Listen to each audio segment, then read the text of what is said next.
DXKS Surigao, DXKD Dipolo, DXKO Cagayan de Oro, DXKT Davao, DXKP Pagadian, DXXX Zamboanga, DXDX General Santos, DWIZ 882 Manila at RPN Provincial Stations. Kini ang RPN Radio Philippines Network, Istasyon DXKP 1377 kHz sa dial sa inyong mga radyo. Nagsibya gikan sa dakbayan sa Pagadian, DXKP AM. Your talk station. Kini Pagadian.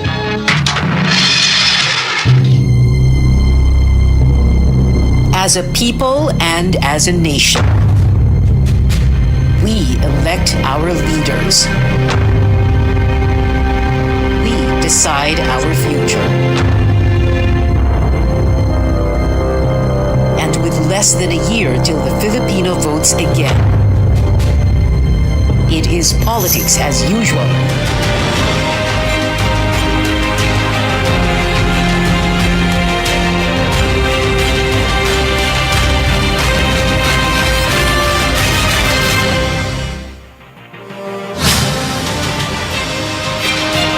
The proverbial Pinoy pastime is what else but politics. We Filipinos love to talk about it, get in heated discussions about it, we get involved, get angry.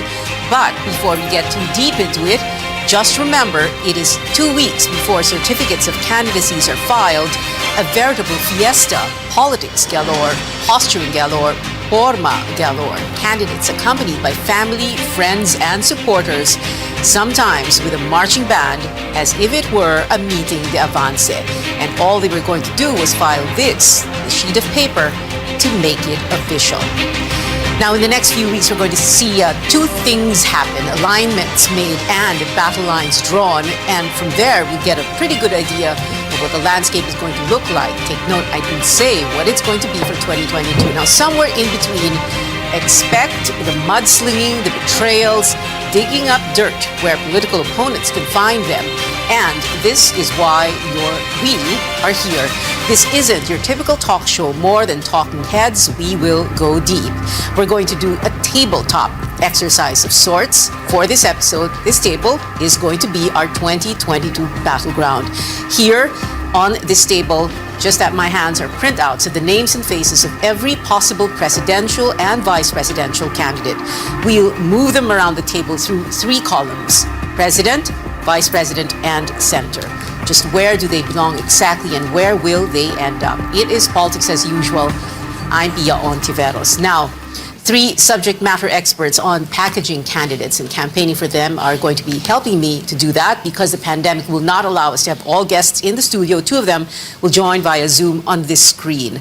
Greg Garcia and Alan Herman joining us via Zoom, like I said, and Mr. Lito Banayo, who's here in the studio. Now, Greg and Alan and Lito will be able to see, Greg and Alan via Zoom, of course, will be able to see the tabletop at all times. The camera above the table will make sure of that. Let's start with the president himself. Rodrigo Duterte, the runaway winner in 2016, started as the dark horse that came out from nowhere. 39% of the vote, 16.6 million votes. He cannot run for re-election, but could he, should he, would he run for vice president, for VP? The PDP Laban Kusi faction all out for a Bongo Rodrigo Duterte tandem. So we're going to ask first our guests, Lito Banayo and Greg Garcia and Alan Herman, what they think of this. Should he, could he, would he run for VP? Sir Lito? Could he run? Yes. That is not prescribed by the Constitution. Should he run? Even if it, some people say, in the spirit of the Constitution, pwedeng hindi na lang. Hindi. Pwede yun. But yung should, I would normally, but that is a precedent. No? That's the first time it's going to happen. No? And it's quite unusual. I think it would depend on the dynamic within the family. No? Would he run? The same answer. It would depend upon he and Mayor Sara Duterte's conjoined decision if there's going to be any. We're going to talk about Sarah in just a while. Sir Greg, what do you think? Should he, could he, would he run for VP? Well, let me just say that I think they are very politically savvy. Okay, so they know what's in store, what's not in store. So I don't think he will run. Oh, you don't think he will run? Alan, Herman. Yeah. I'm actually in agreement with both gentlemen. The spirit of the Constitution, first of all, has to be taken into consideration, and not just the letter of its legality. If there is indeed a loophole in the Constitution that will allow him to run, the spirit does not actually permit him to run. If we're talking about the spirit of the Constitution, being that the Vice President is a heartbeat away from the presidency. And I do agree that there will be a step down later on. That is my belief, that the President will not go for it as well. All right. Well, that is something to watch out for. And, let's do that tabletop exercise like I said we would. So, Rodrigo Duterte, let's put him here in the Vice President column. And since we're going to talk about this next, the Go Duterte tandem that the Bongo, of course, the Go Duterte tandem that the PDP Laban Kusi faction wants to see or is suggesting. What do you think of that, Alan? Well, right now, Senator Bongo's numbers are just really consistently have been low. He has spent some considerable money. It's clear, even on social media, that his promotions are in full speed.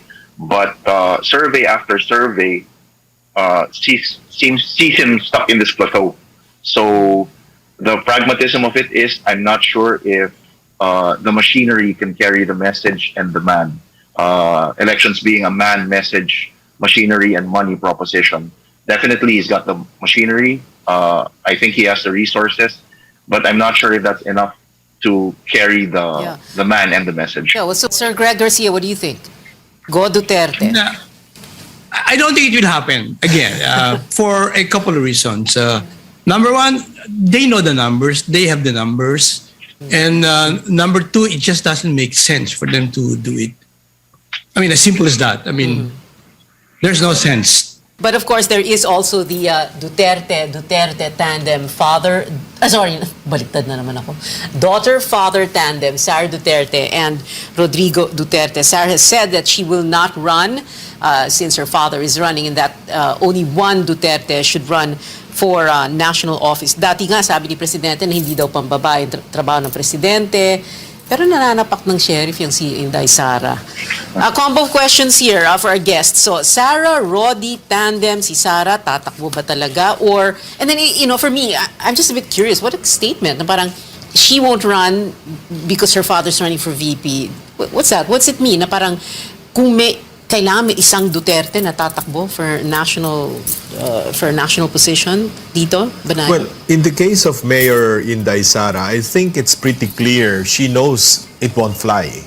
No, a Duterte tandem will not fly. The people will reject something like that.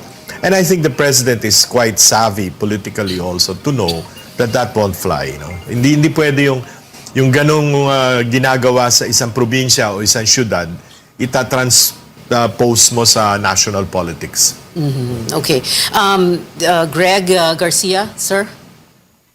Yeah, I must echo what Lito Banayo just said. How can you go up front and say father and daughter we run for president and vice president? No matter how much the country loves the Duterte, especially President Duterte, they will just stop and say, wait a minute. Why should the father and daughter run the country? So that's fraught with danger talaga. And Alan Herman? Well, circling back to Greg's earlier point about the numbers, I'm sure that their teams also have sentiment analysis, what you call QSS, or the sentiment numbers. And I'm sure that they are also cognizant of the fact that a father-daughter tandem won't sit well with a Filipino voter. That can be measured naman eh. And I'm sure that their numbers will validate the fact that hindi katanggap-tanggap sa Pilipino na father-daughter ang tumakbo na sabay. Okay, well, since pinag-usapan natin si Sara Duterte, pag-usapan din natin yung supposed Sara Gibo Teodoro tandem that was supposed to happen kuno, according to Nonoy Andaya, sabi niya may announcement sa July. Sara Gibo, of course, like we were saying earlier, no, kung ano-anong, the horses are just getting ready for the race, kung ano-ano ang naririnig natin, and sometimes we don't know kung totoo na ba ito, but what do you think of this Sara Gibo tandem? I love Gibo, but 10 years is a long, long time in politics. So I don't know whether people remember how great Gibo was and how great Gibo could be. I don't know. May kasabihin nga sa atin, no? Parang ano yan ang puto kailangan mainit. Pwede bang init yung puto? After 10 years. And Yeah. even after you come in, number 4 ba siya? 2010, number 4. Yeah. Yeah. No, not very good numbers. All right. So Sara Duterte, Gibo, Teodoro, let's also talk about the supposed, this was about 2-3 months ago, Sara Duterte, Bongbong Marcos, supposed, I keep saying supposed, dami kasing trial balloon Sara Bongbong, and both Gibo and Bonget, of course, went to Davao to greet her in June on her birthday and brought her flowers. What do you think of that? I think that will happen. I see, based on the numbers, no, and historically based on the way candidates behave, I think there will be a Bongbong Sara tandem. Okay, teka, baliktarin natin You're saying Bongbong Sara. Alan? Herman? I believe the high probability will be Mayor Inday Sara and former Senator Bongbong, just to form that powerhouse tandem, yung North-South coalition na tinatawag. Okay, teka, baliktarin na natin. Tama? Pati yung audience natin nahihilos. And because of that, we need to take a very quick break. Politics as usual, we'll be right back. Stay tuned.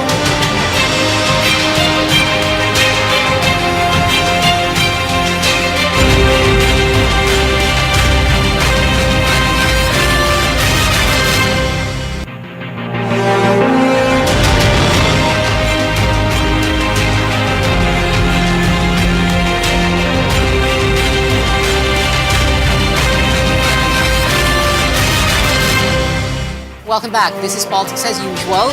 The Ping Lacson Tito Soto tandem. So let's move Ping up here in the President's column. And let's move Tito Soto here sa VP column right beside Ping. So Ping Lacson, Tito Soto.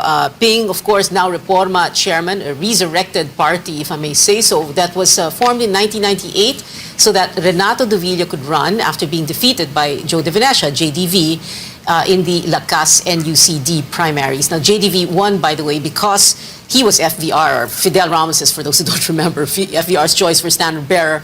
Also on the side, very quickly, iba yung primaries kasi sa Amerika at iba dito sa atin. Wala naman talaga tayong real primaries. Kuno lang sa atin.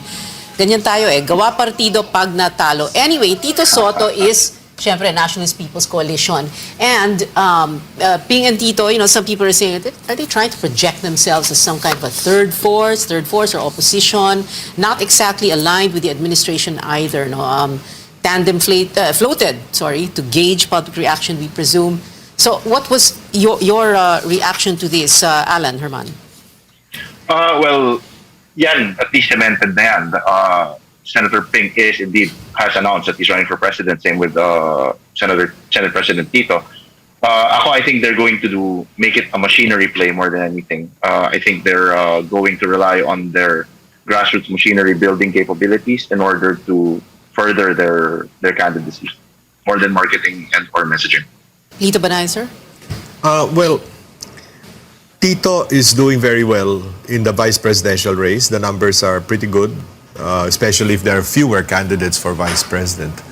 But Senator Ping, my friend, I'm sorry to say, is not doing very well. Yeah, he's kind of all the way down. In the doldrums right now. But of course, anything can happen in politics. So we hope, we wish them the best. Mm-hmm. Okay. By the way, would Ping Lacson slide down and be, let's put him here in the VP column, and be someone else's vice president? He ran for president in 2004 and didn't do very well, of course, as we know. What is the answer here? Can he slide down? Would he slide down even if he's already said that he's going to run for president? Knowing Ping, he's not the sort of guy who would slide down.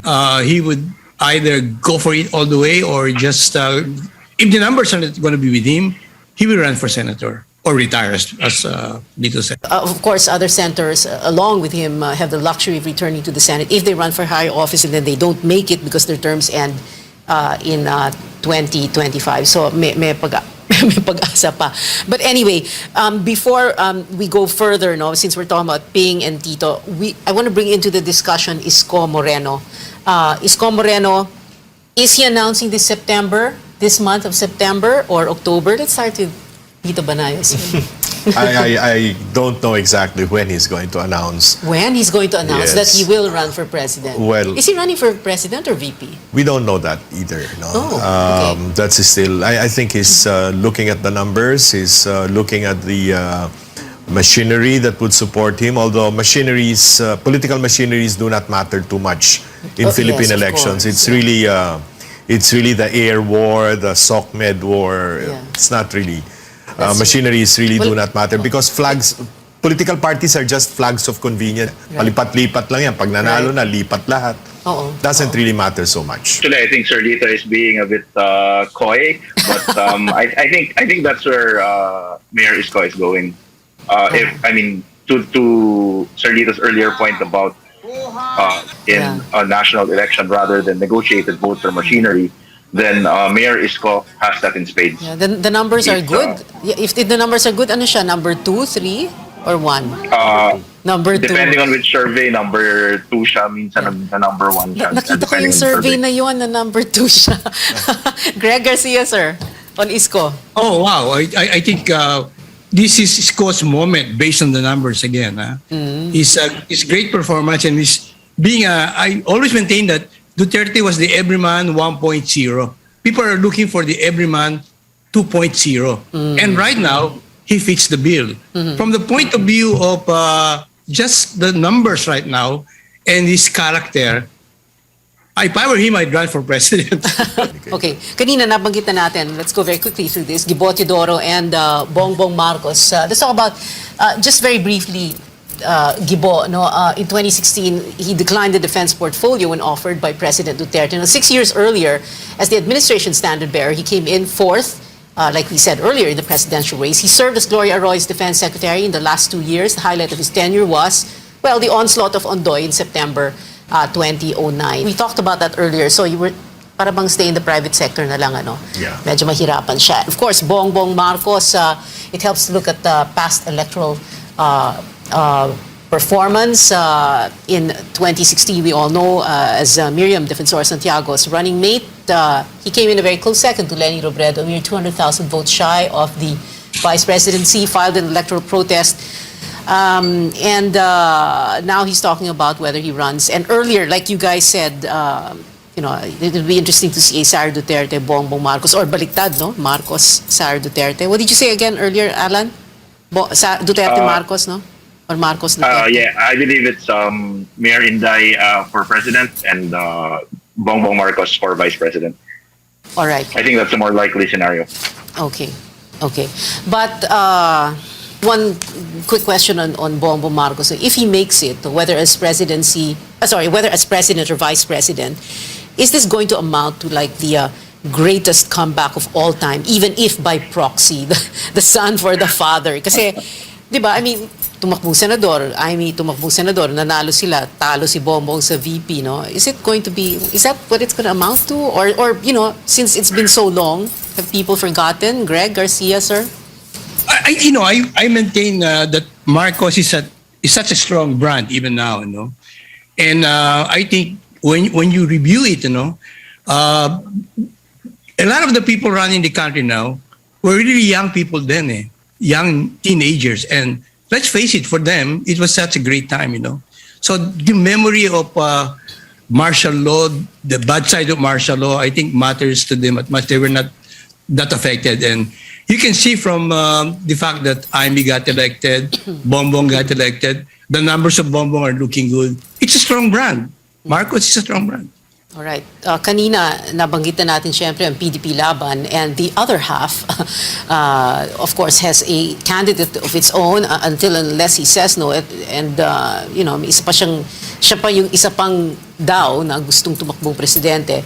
Of course, Manny Pacquiao. Let's put him here in the president's column. So either he runs for president or for the Senate or retire from politics. That's what he said. He's done well. He's done well in electoral battles, of course. But should Manny Pacquiao run for president? And what's going to happen to him kaya kung ganun mangyari? Well, the numbers don't look good for Pacquiao at this point. And I also think the Filipino people have a way of bracketing you eh. Parang nakakahul na eh. Parang sa kanila, Pacquiao, pag senador ka na lang, okay ka na dyan. Huwag ka na mag-ambisyon, hanggang dyan ka na lang. I think that's how people look at him. It's a reward, in fact. It's a political reward for the fame and glory he brought the country. But I think the Filipinos know that certain candidates have up to a certain category only. And the numbers right now are showing it. No? I think this is one election where people will look at competence, will weigh competence quite much more than Really?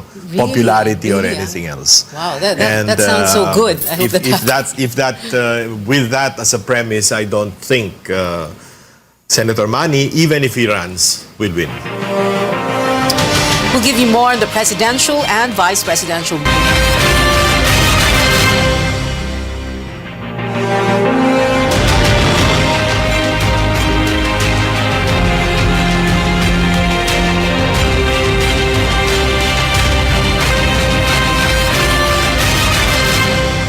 Let's jump to this, no? Trillanes, Sonny Trillanes. Well, only because he's always been an interesting character. He ran in 2016, main attack dog, I think, on Duterte, on Rodrigo Duterte. Pero ang dami sinabi ni Trillanes when Lenny and Ping talked, no way down, nasusuportahan niya, ng Magdalo, yung kanyang partido, si Ping. So, what about Sonny Trillanes? Should we just say goodbye to him? Should we put him here in the president or the VP column or what? Nobody's answering. Shall we skip it? Well, ang problema kasi kay Sentry is inaway niya lahat. So, first he was a staunchly anti-Duterte figure. He was the symbol of the anti-admin force. Unfortunately, towards the latter part of his pronouncements, even the Liberal Party he was already scratching them the wrong way, and I use the word scratching, not rubbing. He was scratching them the wrong way. Anyway, Grace Poe. Where's Grace? Here, Grace Poe. Okay, Grace Poe. I'll put her here muna dito sa in between the president and the VP column. Totoo ba? For a while, about a month ago, ang pinag-uusapan, a month and a half ago ba yun, natatakbo na lang daw siya for vice president. Medyo nasunog siya noong 2016, trailblazing, and then in the last few months, her campaign hit boulders. So she spent her time and energy defending herself against claims she was not a natural-born Filipino citizen, COMELEC disqualifying her in December 2015, the Supreme Court ruling in March 2016 that her natural-born status and 10-year residency is A-OK. Ang ending, nag-number 3 nga siya sa elections na yon 2016. So we also know that there was that last-ditch attempt by the then-President Noynoy Aquino to unite the three forces, and you can see them on your screens right now, Mar, Grace, and Jojo, Binay, to try and defeat Duterte. And he spoke about that to me on the Friday before the elections. Of course, that didn't work. But about Grace Poe, if she runs for VP and doesn't make it, or, should she, because, her term ends in 2025. So even if she runs now, if she loses, balik lang Senado. But kawawa naman ng Senado, para bang tigasalo lang ng mga natalo or something. So paano yun, Lito Banayo? The numbers I'm seeing is that if she runs for vice president, she is very strong. That's what I'm seeing. So, and the fact that she's come up with television ads lately seems to show that she's trying to test the waters whether a vice presidential run is possible or likely. Okay. Lenny Robredo, so running for VP or what? Just a while ago, sorry, not just a while ago, a few days ago, people talking about consolidating forces of 3 or 4 candidates or what? Or is Lenny going? Wasn't she supposed to make an announcement this September? What's going on with Lenny Robredo?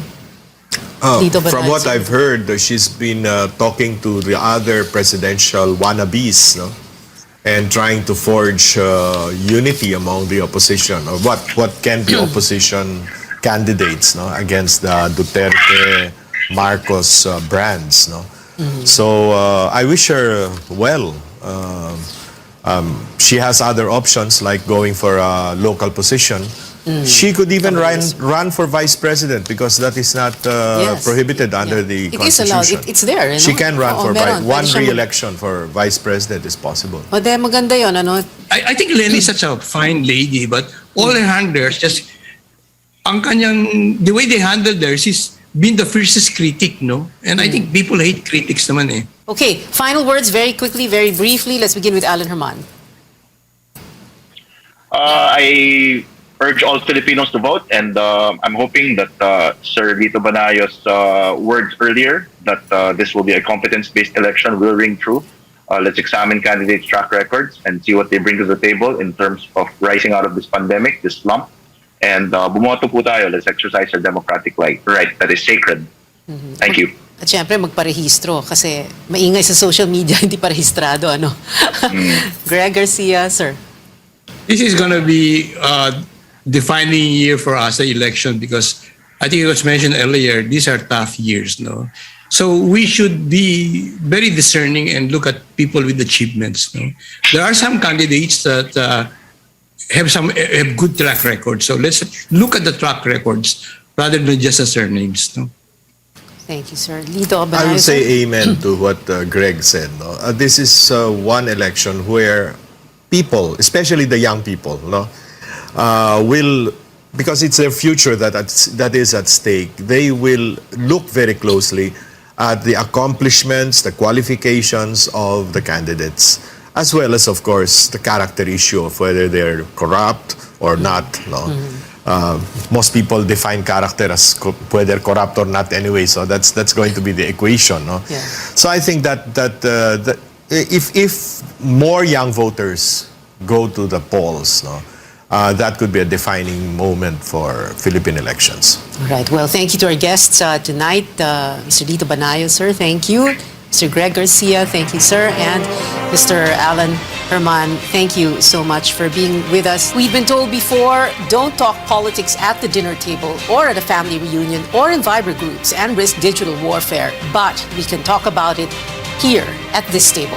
This is Politics as Usual. I'm Pia Ontiveros. Thank you for joining me.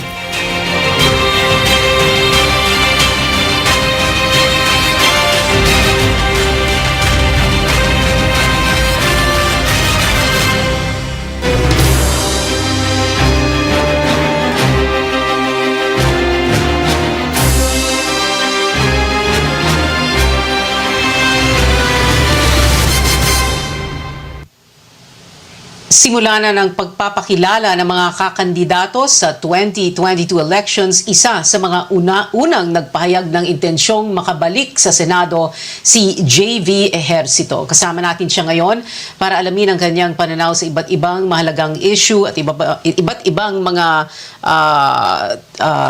sinabi na niya dati. Magandang gabi sa iyo, former Senator JV Ejercito. Let's begin with this. How would you handle the pandemic differently? Probably, with what is happening right now, I think the whole world was caught by surprise. But I would think that had the universal healthcare law, I hope that it will be given importance and priority because this law is all-encompassing. And the COVID and the pandemic now expose the weaknesses of our healthcare system. So being the principal sponsor of the universal healthcare law, I would say that then we still need to give priority to this law because this is really complete. No, it's giving access to good quality healthcare for all Filipinos, and included in this law, Pia, is the improvement of the health facilities, no, which is now very evident that a lot of our health facilities or hospitals are now being overwhelmed. Part of the universal healthcare law is the improvement, the expansion, rehabilitation of all the health facilities all over the country. So I'm hoping, Pia, that during my tenure as chairman of the committee, yes, Pia. Yeah. So sorry, ganun ang problema natin sa Zoom eh. But are you saying Yes. that kung may better implementation ng universal healthcare law, you are saying, and this that had been done before the pandemic, that we would not have been in this situation? Well, I think that the universal healthcare law would help a lot, no? Because as I mentioned, part of it is the improvement of the health facilities, and also now that all Filipinos will now be covered, it is already being, it is now benefiting all everybody, especially the COVID patients. But that's my regret of not being in the Senate right now, because we know that we were able to pass this landmark law, but Pia, the implementation phase is the other half of it, no? And being the principal sponsor and author, I would have preferred to be there in the Senate, preferably in the implementation phase, because this is a 5 to 10 year program, Pia. No, and it's not as if when passed, everything will be okay already. It's a 5 to 10 year program. It's a work in progress. Yeah. So I was hoping that I would have continued my tenure in the Senate, but unfortunately, everybody knows that I didn't make it because of many factors. Yes. But that is one of the reasons that I really would want to be back in the Senate, no? To make sure that this law is implemented properly, so that this will benefit and help Filipinos, especially now in this time of pandemic. Yes. In other words, what you're saying, Senator JV, is that although it is the executive, as we all know, the DOH Health Department that will that runs things, that does the kumbaga, the operation side of things, as a senator, you would have had oversight function, and therefore you would have been able to shepherd this better. But also very quickly, Senator JV, this is also and almost personal to you, right? Yes, Pia, of course. I'm quite proud to say that in my 6-year tenure in the Senate, I was able to pass 2 landmark legislations. That is the Universal Healthcare Law and the creation of the Department of Human Settlements. So it's quite personal for me because being the principal sponsor, of course, it's called my baby, no? And had I been in the Senate right now, of course, I will make sure it's different that when the principal sponsor is there, they will you will make sure that this law will be funded properly. It will be given importance, Pia. Yes, what I meant, Senator JV, when I said personal, is that you yourself, like many of us, most of us, I think, have lost friends and family in this pandemic, right? Yes, correct, Pia. In fact, I tweeted recently that 3 of my friends, one very close friend, Rafa Dinglasa, became victims of the pandemic. That's why it hits me personally. That's I wish I could have done more. Had I been there, also I could have helped. But I'm still hoping that we will still see an end to this pandemic. Yeah. Senator JV, if you are able to return to the Senate, what would your top economic agenda be? And does the electric train set behind you have anything to do with that? Yes, Pia, aside from passing the Universal Healthcare Law and the creation of Department of Human Settlements, probably in our past interviews, Pia, probably you can remember that I've been also consistent my advocacy on the infrastructure development. As you can see in my background right now, I have an electric train system at home because I have been fascinated and I have been really advocating the railway system ever since.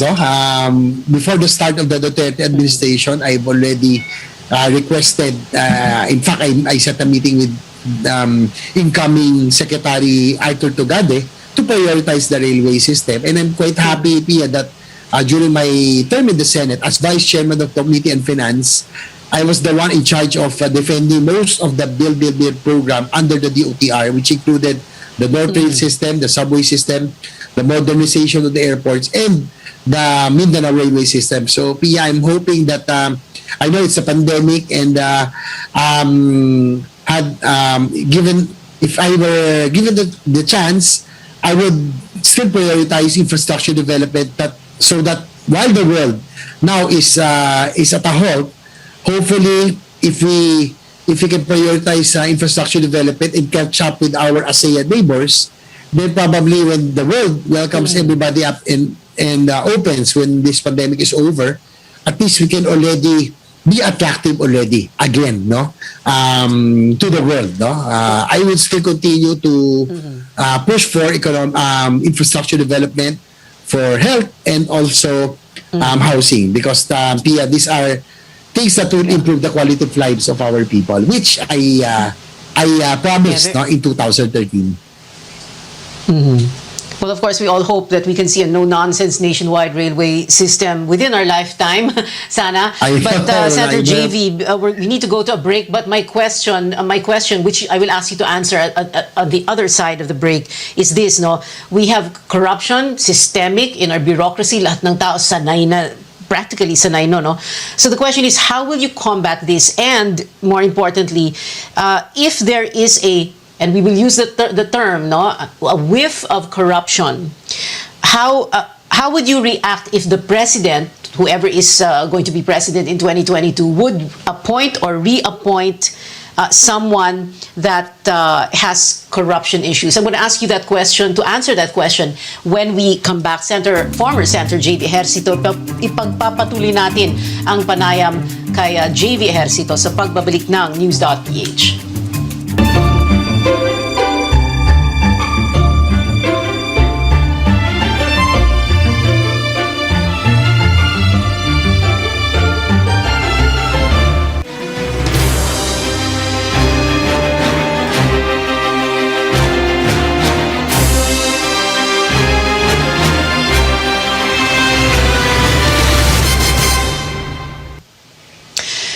Alright, kasama pa rin natin ngayon si dating Senador JV Ejercito na gustong makabalik sa Senado itong 2022 election. Senator JV, ang tanong ko kanina, ano po yung sagot ninyo?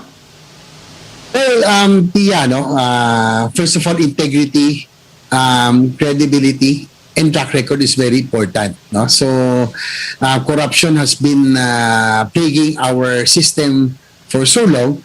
That is why it's very important those who will be appointed to make sure that has a very clean track record, because that will really affect the whole bureaucracy. And Pia, if I may add, no, they say that there's only a few good men in government, no? And I have always been particular in credibility and integrity, because I have tried so much in my 18 years of being in public service to keep my name and my track record and public service record unblemished. So, be rest assured that when it comes to integrity and credibility, I will always adhere to my values. Yeah.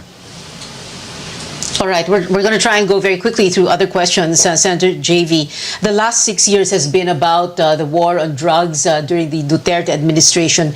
Will you support an ironclad, no-nonsense anti-drug policy, or will you tweak this? Of course, depending on sino yung next president, no? Will you tweak this? Will you say na, teka muna, sumobra po tayo dito sa war on drugs, medyo ibahin natin ang approach natin? Ano pong gagawin ninyo? Anong gusto ninyong mangyari? Well, I would say, Pia, that not to defend the president, probably that was his priority program, no? Really anti-drugs, has been consistent. But I would say that to tweak it a bit, I would say that we really need to cut the source of the drug problem. When we know where the source is, no? The Philippines became the hub for drug trade in Southeast Asia because of we are the archipelago, but we all know that most of this come from China, and we really have to talk, no, seriously with China about it. I'm sure that if they really are sincere in being our friends, they can help really put a stop to this. And for me, there are a lot of wala pa rin tayong big fish that has been really caught, no, para small fries, no. But so I would really tweak it and put a stop with it. And I am hoping that China, if they will show their sincerity by helping stop the source of this drug All trade. right. All right, Sen. JV, let's talk about the cost of a senatorial campaign. Allegedly, in the neighborhood of 200 to 500 million pesos to win a seat in the Senate, especially because you have your all-important air war plus your social media campaign. The question here is, where will you get the money? Well, Pia, I have to be honest with you, that I was not really prepared to run 2 consecutive national elections. 2019, I ran, and unfortunately, I didn't make it. Now it's 2022. I really intend to run again, and that will be a major consideration in my decision, my final decision, because I have to be honest with you that funding is a major problem right now for me, because as I mentioned, I was not prepared to run 2 consecutive national elections, which is really very, very expensive, as you mentioned. So I'm hoping that a lot of friends, a lot of people who believe in me would continue to support me, and not only support me, not only psychological, give me psychological support, but hopefully funding and financial support. Okay. And I would really need that. And probably it's hard to believe, Pia, but a person like me, that is my problem right now, funding. I don't know if I have to be proud of it or be ashamed, but probably I'm one of the sons of the presidents, or who became the president, that has this problem. So I just have to be honest. But All right. Funding will be my main consideration in making my final decision as I file my candidacy this October. So I'm still talking to my team on how we will be able to raise funds. Okay. We don't have much time, and I have quite a bit of questions, but we've come to the portion. I have 7 questions for you, San JV, that will be answerable by yes or no lang. Wag na muna mag-explain. Tingnan ko kung kailangan pa na explanation mamaya. So the first yes or no question is, do you favor easier public access to the SALN of the President, the Vice President, and lawmakers, including senators like yourself, if you were to return to the Senate? Yes or no? Yes. Yeah. Yes. Yes, all right. Number 2 question. Do you support lifting foreign ownership limits in the 1987 Constitution? You did file a foreign liberalization bill back in 2014. Yes or no? Yes. Third question, yes or no, Senator JV. Do you favor a reimposition of the death penalty for drug-related offenses? For drug-related activity, yes. Yeah. Yes, and also I remember in 2019 you said that you would favor one for plunderers. Number 4, should a sitting president be allowed to run for vice president even if the Constitution does not expressly prohibit it? Yes or no?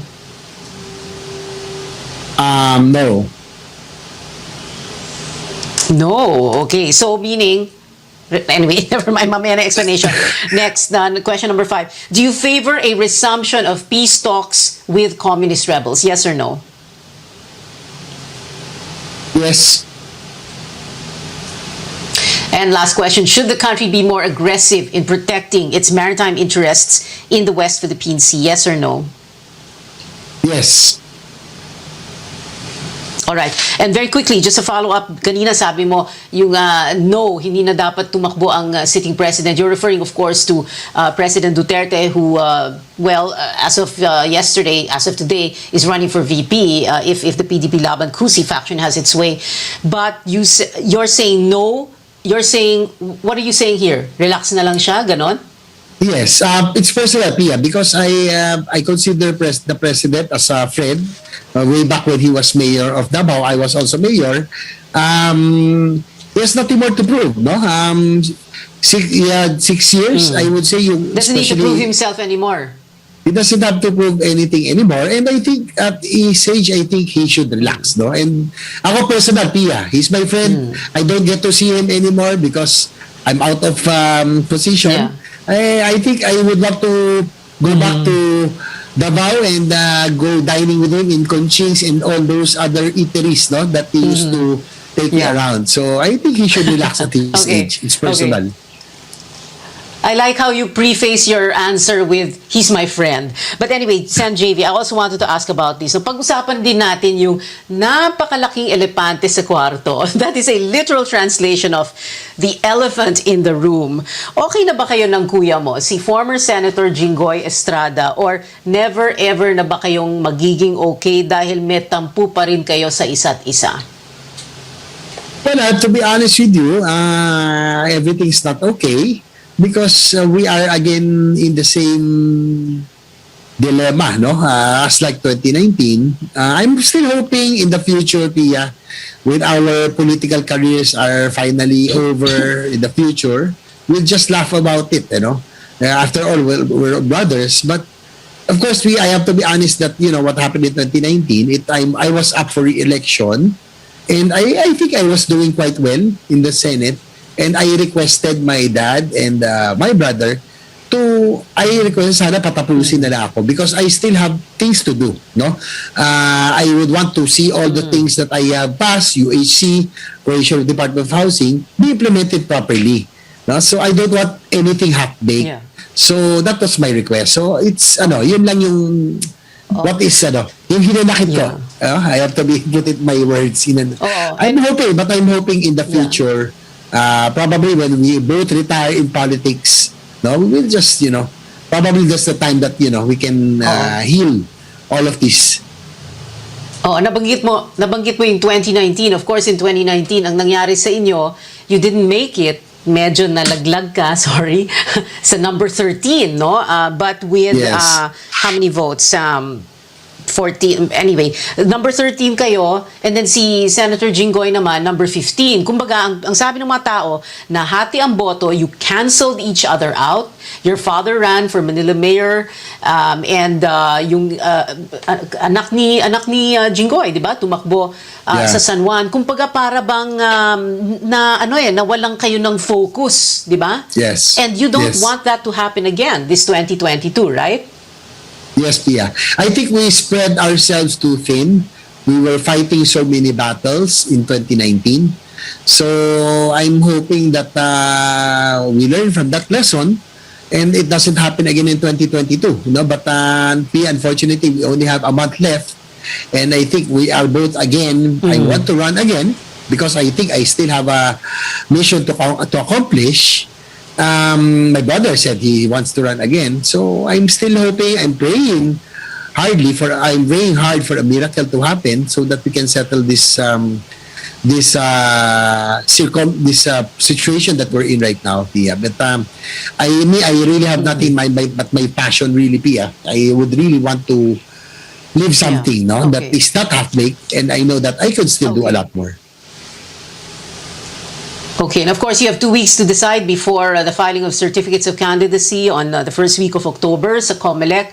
In the meantime, I'm sure Senator JV, and I'm sorry we don't have enough time to talk about it, tuloy pa rin yung motorismo mo, your motorcycle tourism. Former Senator JV Ejercito, thank you very much for being with us tonight here on News.ph. Salamat po sa inyo. Mas pinalawak, mas pinalakas. RPN sa iba't ibang mga lalawigan. DZRL Bataan, DZTG Tuguegarao, DZBS Baguio.